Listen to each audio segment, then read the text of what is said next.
Deri vonë, shumica e qytetarëve që kërkonin pushime malore zgjedhin destinacione të njohura si Prevalla apo Brezovica. Mirëpo viteve të fundit, turizmi malor nuk po mbetet i përqendruar vetëm në këtë pjesë. Interesimi është vendosur edhe më afër kryeqytetit. Fshatrat e Gollakut po shndrohen gjithnjë më shumë në destinacione të preferuara për pushime vikendi dhe qëndrime sezonale, fal natyrës së paprekur, qetësisë dhe afërsisë me Prishtinën. Ky interesim i shtuar ka ndikuar drejt për drejt edhe në zhvillimin e infrastrukturës turistike, në ndërtimin e vilave. Ka afër 2 vjet që Kurzim Hoxha së bashku me familjen e tij kanë investuar në vila në fshatin Keqekull, megjithëse nuk janë nga kjo pjesë. Na jemi fshatin Keqekull, një prej fshatrave të parë Gollakut.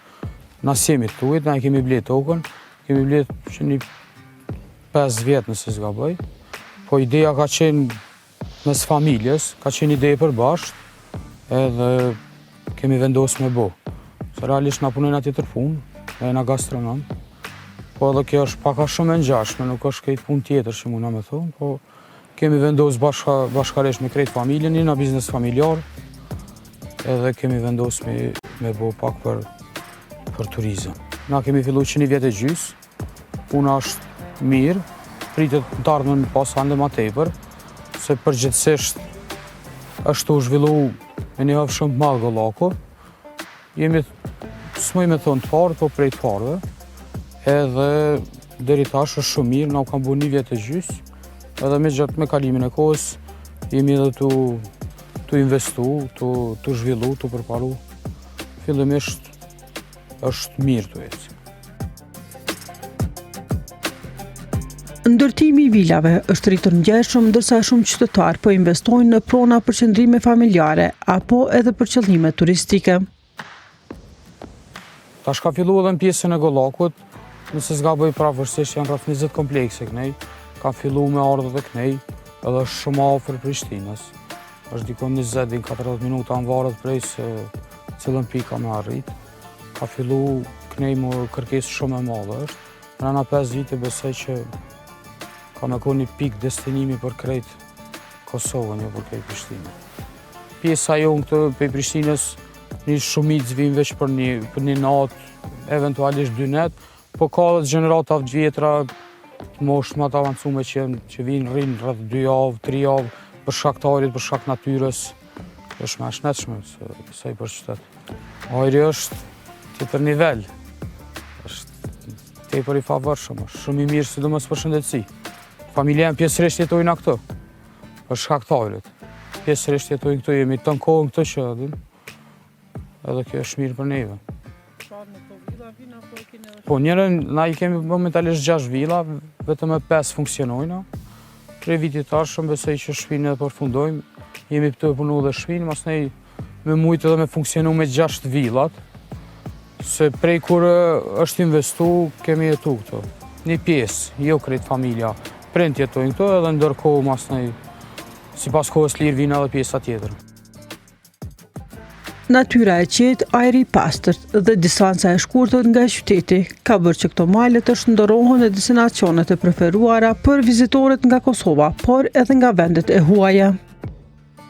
Tash është sezon e dimrit, kërkesa vjen më e madhe, kuptohet festat e fund vitit, festat e vitit ri që është me prit në për villa, në për mal, është bukur kërkesë e madhe, po dhe sezona e verës për shkak të pishinës është Kogja një sezon e mirë.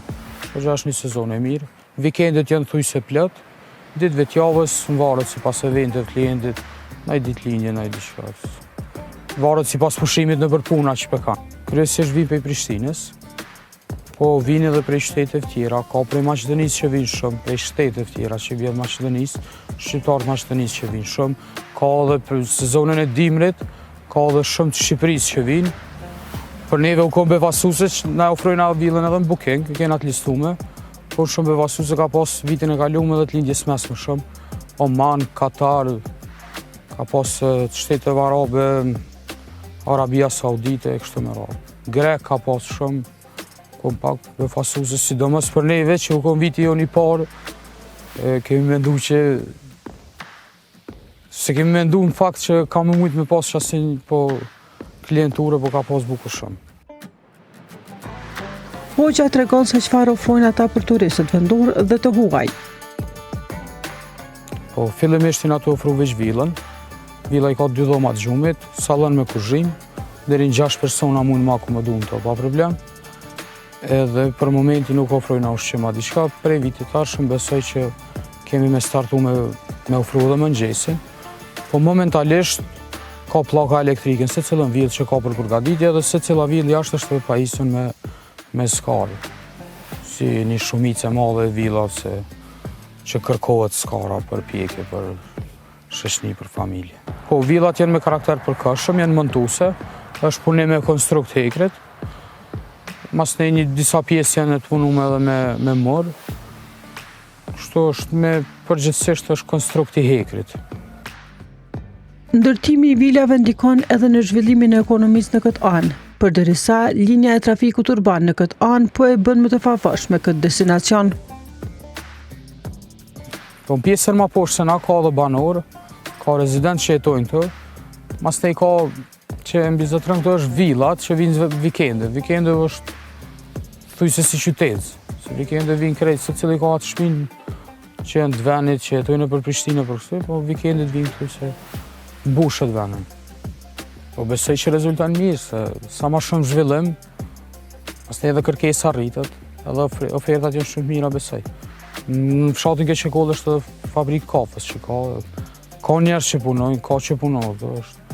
Pastaj edhe të puna e villave që shkon për pastrim, për mirëmbajtje, edhe këtu kanë filluar me ardhë. Përparësia jona është se edhe trafik urban vjen deri në fshatin Prapashtic, është nëse s'ka bëj 5 herë në ditë. Kena edhe klienta që vinë me trafik urban. Pastaj edhe të puna e punonjësve, mund me udhëtu me trafik. Është tamam trafik urban i qytetit. Nuk është diçka një linjë private, diçka, po është linja komunale tamam. Me një natyrë si Gollaku e me investime të qëndrueshme infrastrukturore e në vila të reja, Gollaku mund të shndërrohet në një pikë të rëndësishme të turizmit malor në vend.